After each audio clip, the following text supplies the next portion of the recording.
संसारातील संसार, ज्या संसाराला कधी अंतच नाही असा असणारा संसार, असा दुःख देणारा संसार तुम्हाला आम्हाला कधीच काय करणार नाही, कधी करणार नाही. त्यासाठी जगद्गुरु तुकोबाराय सांगतात, करूयाची कथा नामाचा गजर. तुम्ही आणि भगवंताच्या नामाची कथा करू. पहा, जगद्गुरु तुकोबारायांनी वारंवार सांगितलं, तुम्ही आम्ही काय करू, भगवंताच्या नामाची कथा करू, नवे नवे भगवंताच्या नामाचा गजर करू. तो केल्यानंतर हा दुःख देणारा संसार काही करणार नाही. मग संसाराचा जर विचार केला तर दुःख देणं हा संसाराचा काय होणार? बोलत जावं. दुःख देणं हा संसाराचा काय स्वभाव आहे. मग एखाद्या व्यक्तीचा एखादा वाईट स्वभाव आपण बदलू शकतो का बाबा? आपण बदलू शकतो का? अजिबात नाही. मग दुःख देणं हा संसाराचा काय स्वभाव आहे, तो तुम्ही आम्ही बदलू शकतो का? नाही. जसं एखाद्या व्यक्तीचा एखादा वाईट स्वभाव बदलू शकत नाही, तो कितीही प्रयत्न केला तरी बदलता येत नाही. ऐका, एका गावामध्ये एक वैदिक चालली होती. काय चालली होती? वैदिक चालली होती. आता महिला मंडळींना माहित आहे, वैदिक ज्यावेळेस रस्त्याने चालते त्यावेळेस ती शांत चालते का? बोलत जावं मला, आपण कीर्तनात बसतो, ती शांत चालते का? अजिबात नाही. तिचं आपलं काय चाललेलं असतं, सुया घ्या, पोत घ्या, आपण काय करते म्हणून चाललेली असते. महाराज आपल्याकडे वेळ कमी होते, ती काय असते म्हणून चाललेली असते. आता म्हणत चाललेली असताना एका राजवाड्याच्या समोर जाते. राजवाड्याच्या समोर जात असताना राजा तिचा आवाज ऐकतो. महाराज, ती वैदिक दिसायलाही सुंदर असते आणि तिचा आवाज काय असतो, फार गोड असतो. माझा आवाज काही तितका गोड नाही. काय झालं, मला जरा 2 दिवसापूर्वी तब्येत बिघडलेली आहे. पण सांगायचे काय, ती जशी दिसायला सुंदर होती तसे तिचा आवाज देखील सुंदर होता. ती आपली म्हणत चालली होती, सुया घे, पोत घे. काय चालली होती? म्हणत चालली होती. राजाने आवाज ऐकला. आवाज ऐकल्याबरोबर राजा विचार करू लागला, आवाज इतका सुंदर आहे तर ते दिसायला किती सुंदर असेल. महाराज सेवकांना सांगितलं, एक काम करा, तिला काय करा, राजवाड्यामध्ये बोलावून घ्या.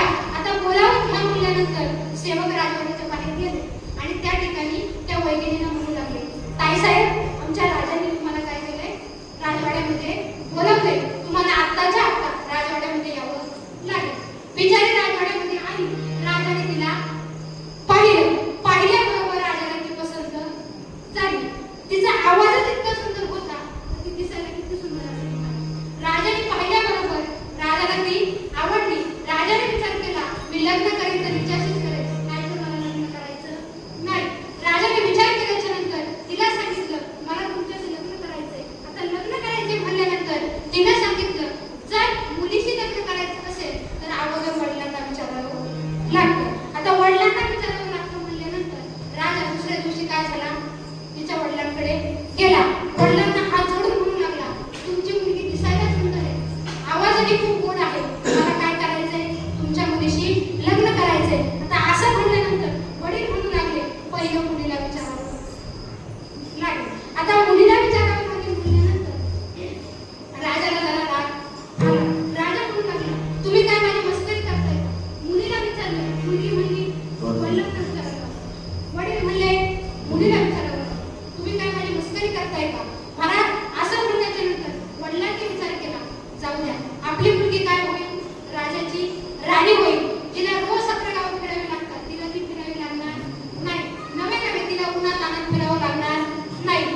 विचार करत असताना वडिलांनी सांगितलं, उद्या माझ्या मुलीचं काय करतो, तुमच्याशी लग्न करून देतो. आता लग्न करून देतो म्हणल्यानंतर दुसऱ्या दिवशी दोघांचं लग्न झालं. आता ती काय झाली, राजाची राणी झाली. आता ती वैदिक राहिली का, ती राजाची राणी झाली. आता राजाची राणी म्हटल्यानंतर तिची काय कमी सेवा असेल तुम्हाला? 100 दासी तिच्या सेवेत होत्या. 100 दासी सेवा करण्याकरता होत्या. पंचपक्वान्नाचं जेवण होतं रोज न चुकता. पण तिला ते गोड लागलं. तिला काय सवय होती, भाकरीच्या पोळी खाण्याची सवय होती. तिला पंचपक्वान्न गोड लागणार आहे का? तिचा काय होता तो स्वभाव होता. महाराज रोज पंचपक्वान्नाचं जेवण, पण तिला काय गोड लागत नसायचं. राजाने सांगितलं, अगं एवढं पंचपक्वान्नाचं जेवण तुला जेवत का नाही? तिने सांगितलं, मला रोज पोरकी खाण्याची सवय आहे. तुम्ही माझ्या ताटात गुलाबजामुन जरी दिलं तरी मी ते खाणार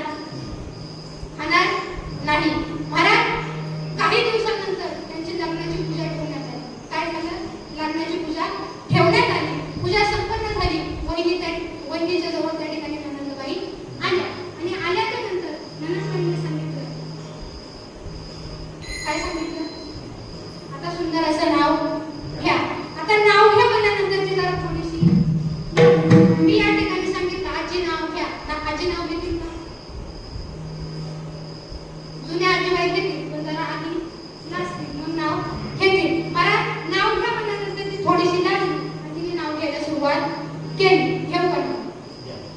आता तुम्ही म्हणत ऐका. तिने नाव घ्यायला सुरुवात केली.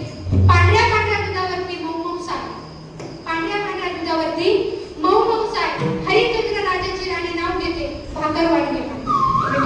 विठ्ठल ती काय झाली? राजाची राणी झाली तरी देखील भाकर मागणं हा तिचा स्वभाव गेला नाही.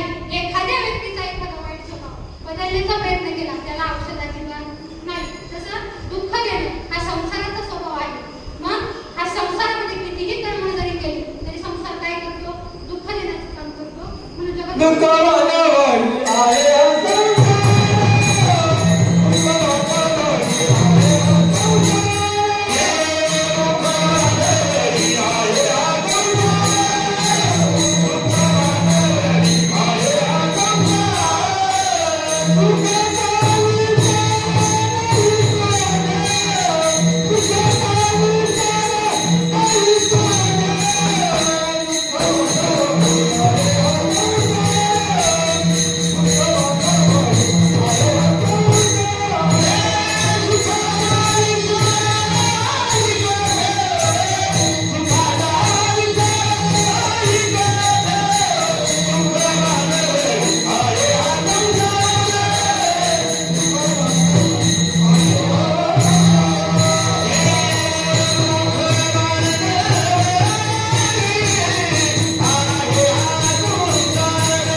प्राप्ती काही होत नाही. म्हणून जगद्गुरु तुकोबारायांनी सांगितलं की तुम्ही आम्ही भगवंताच्या नामाची कथा करू, नवीन नवीन भगवंताच्या नामाचा गजर करू. मग हे केल्याच्या नंतर हा जो दुःख देणारा संसार आहे हा तुम्हाला आम्हाला काही करणार नाही. पुढे जाऊन जगद्गुरु तुकोबारायांनी सांगितलं म्हणू हरीचे दास देवबुद्धी भूषणे. तुम्ही आम्ही काय हो? भगवंताचे दास हो. वारकऱ्याची भूषणं परिधान करू. ते केल्यानंतर काळाने जरी तुमच्या आमच्याकडे पाहिलं काय होईल? काळ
यादी झाली. आता यादी झाल्याच्या नंतर या दोघांनी पाहिलं. पहिल्याच नंबरला या दोघांचं नाव होतं. आता नाव पाहिल्याच्या नंतर हे दोघे काय झाले? घाबरले. मनामध्ये विचार आला, आता यम काय येणार आणि आपल्याला घेऊन जाणार. जर यमदूत आले आणि आपल्याला घेऊन गेले तर आपण काही खरं राहणार नाही.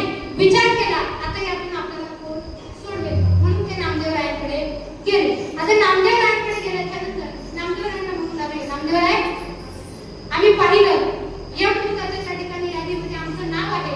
आता आमची काही भेट राहणार नाही. यातून सोडवणारे जर कोण असेल तर तुम्ही आहात. आता असं म्हणायच्या नंतर नामदेवरायांनी सांगितलं, एक काम करा, तुम्हाला काय करावं लागेल? माळकरी व्हावं लागेल. आता माळकरी व्हावं म्हटल्यानंतर त्या ठिकाणी त्यांनी काय केलं? पवित्र तुळशीची माळ गळ्यामध्ये घातली. नामदेवरायांना सांगितलं की एकच माळ नाही, आम्ही दोन माळा गळ्यामध्ये घालतो, पण यातून आमची काय करा? सुटका करा.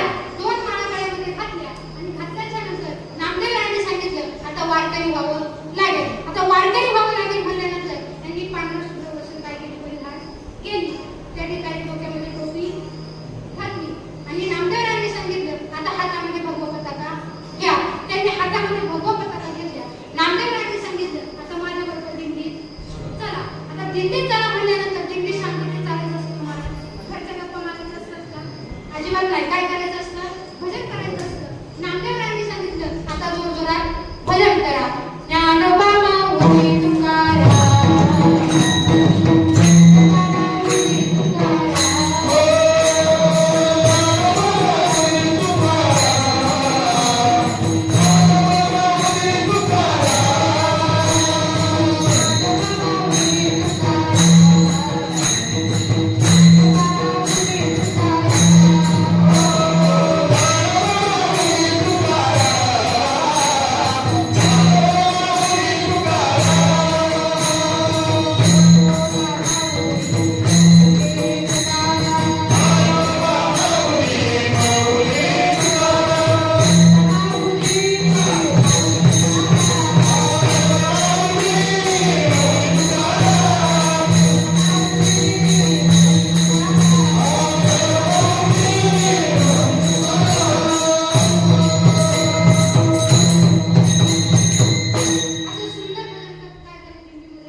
दूध सांगत से आमा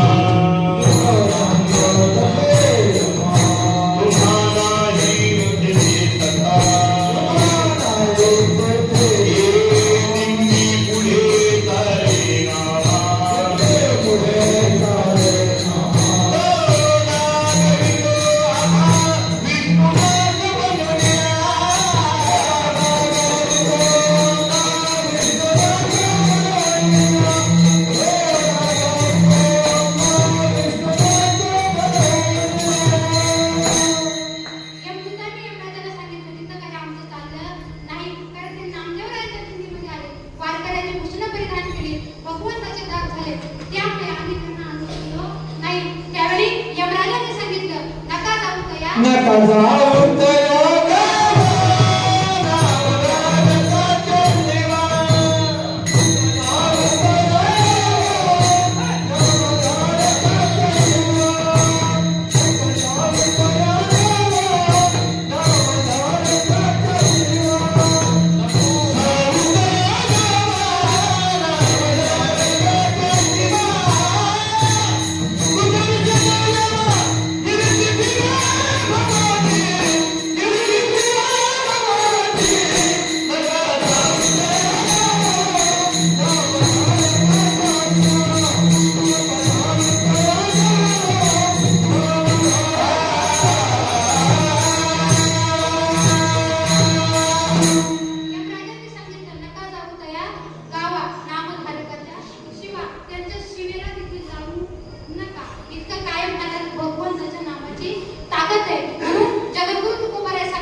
लोक न सांगता डीजे समोर नाचतात. पण सांगितलं ना कीर्तनात नाचा ते नाचत नाही. कारण कीर्तनात नाचायला काय होते, लोकांना लाज वाटते.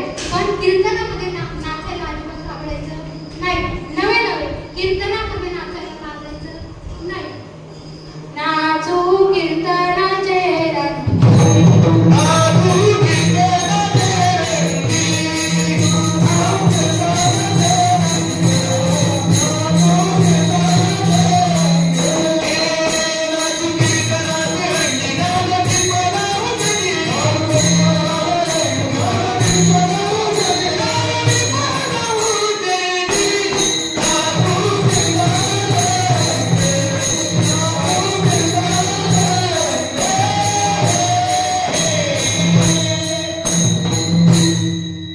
नाचू कीर्तनाचे रंग ज्ञानदीप लागू दे.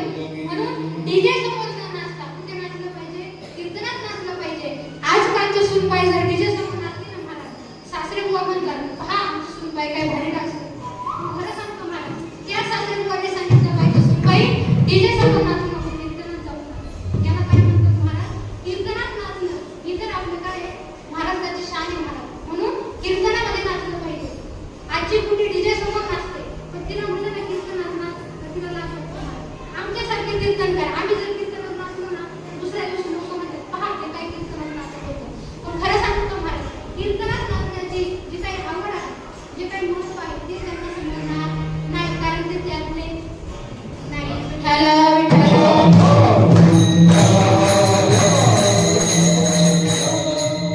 म्हणून जगद्गुरु तुकोबाराय सांगतात, आशा भय लाज आड नहे चिंता. आता कुठल्याही प्रकारची मनामध्ये आशा नाही, चिंता नाही. नवे नवे आता कुठल्याही गोष्टीची लाज वाटत नाही. का वाटत नाही, हेच अभंगाचं तिसरं चरण. आशा भय लाज आड नहे चिंता, आशा भय लाज आड नहे चिंता, आशा भय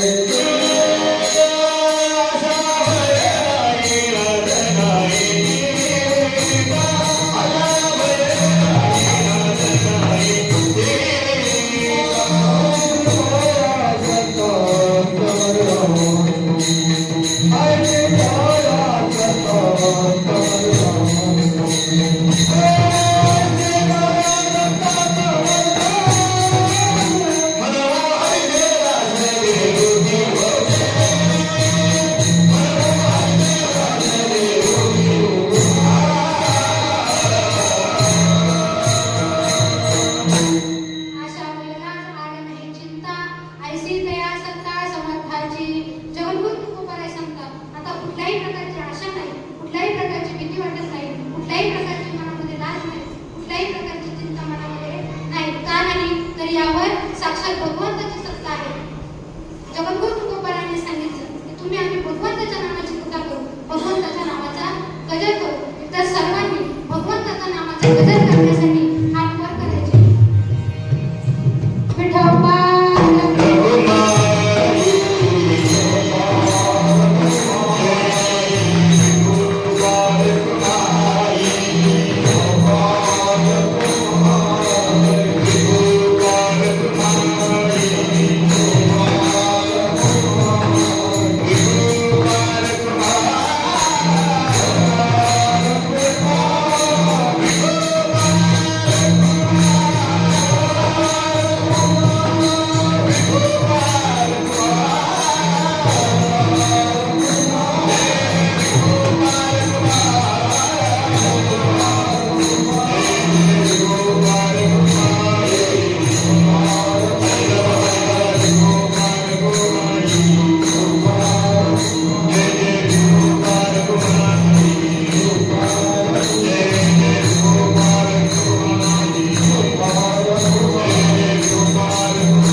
चिंतनाचा भंग होणार नाही. कारण जीवन जगत असताना संगत कोणाची करावी याला फार महत्त्व आहे.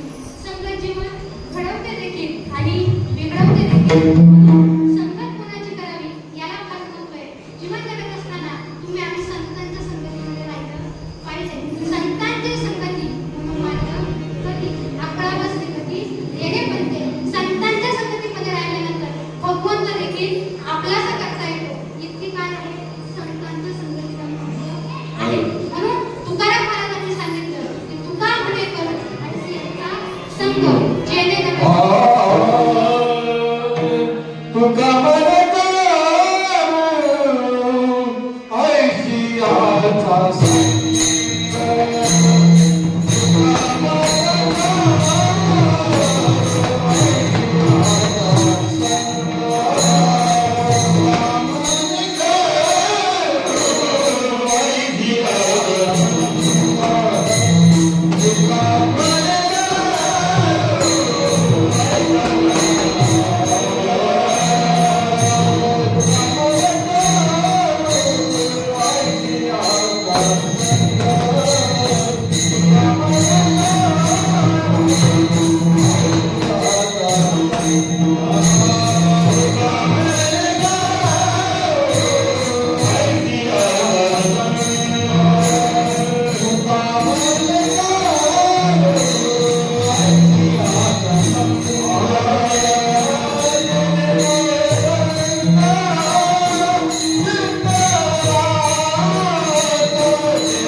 तुका म्हणे करू ऐसी यांचा संग जेणे नव्हे भंग चिंतनाचा. तुकोबाराय सांगतात की तुम्ही आम्ही अशांच्या संगतीमध्ये राहू की त्यांच्या संगतीमध्ये राहिल्यानंतर चिंतनाचा भंग होणार नाही. म्हणून संतांच्या संगतीमध्ये राहिलं पाहिजे. संतांच्या संगतीमध्ये राहिल्यानंतर जीवनाचं सोनं झाल्याशिवाय राहत नाही. परीच तुका आपल्या सर्वांना ज्ञात आहे. परीच जर लोखंडाला लावला बाबा लोखंडाचं काय होतं सोनं होतं. मग परीचा समान संत जर तुमच्या आमच्या जीवनात लाभले तर तुमच्या आमच्या जीवनाचं सोनं झाल्याशिवाय राहणार नाही. म्हणून जगद्गुरु तुकोबारायांनी सांगितलं की तुम्ही आम्ही अशांच्या संगतीमध्ये राहू की त्यांच्या संगतीमध्ये राहिल्यानंतर ज्यावेळेस आपण भगवंताच्या नामाचं चिंतन करू, चिंतन करत असताना आपला कुठल्याही प्रकारचा भंग होणार नाही. म्हणून काय करा संतांच्या संगतीमध्ये राहा. करूयाची कथा नामाचा गजर आम्हा संसार काय करी. मनोहरीचे दास देवती भूषणे कापे तया वेळी कैकाळ. आशा वेळेलाच वाढ चिंता ऐसी तया सत्ता समर्थाची. मनोहरीचे दास देवती भूषणे कापे तया वेळी कैकाळ. तुका म्हणे करू ऐसी यांचा संग. तुका म्हणे करू ऐसी यांचा संग जेणे नव्हे भंग चिंतनाचा. मनोहरीचे दास देवती भूषणे कापे तया वेळी कैकाळ. झालेली कीर्तन सेवा समर्पित करण्याच्या अगोदर या ठिकाणी बरेचशी जाणकार मंडळी या ठिकाणी उपस्थित आहे. आता वेळ खूप झालेला आहे. प्रत्येकाचं नाव घेणं हे आता पॉसिबल होणार नाही. मग जेवढे काही मंडळी या ठिकाणी उपस्थित आहेत त्या सर्वांचे त्या ठिकाणी पायावर नतमस्तक होते आणि झालेली कीर्तन सेवा पंढरीश पांडुरंग परमात्म्याच्या चरणी त्याचबरोबर गुरुवर्यांच्या चरणी झालेली सेवा समर्पित करते आणि सेवेला पूर्णविराम देते.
ज्ञानेश्वर सदानंदाचा.